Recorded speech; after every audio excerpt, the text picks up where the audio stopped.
कसं मला पावसात आला कोणी. ओळखलो कसं मला पावसात आला कोणी. कसं म्हणतो कपडे होते कदमलेले केसावरून पाणी. नंतरातला वलावरती पाऊस.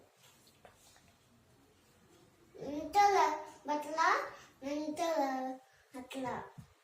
वलावरती पाऊस.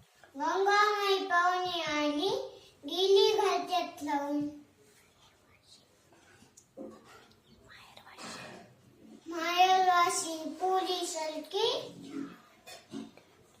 चार भिंतीत नाटली. भिंत खचली चूल उठली होते नव्हते गेले. प्रसाद म्हणून पापण्यांमध्ये ठोले पाणी. पलकी भिंत बांधतो आहे चिखलगार काढतो. सकाळी हात जातात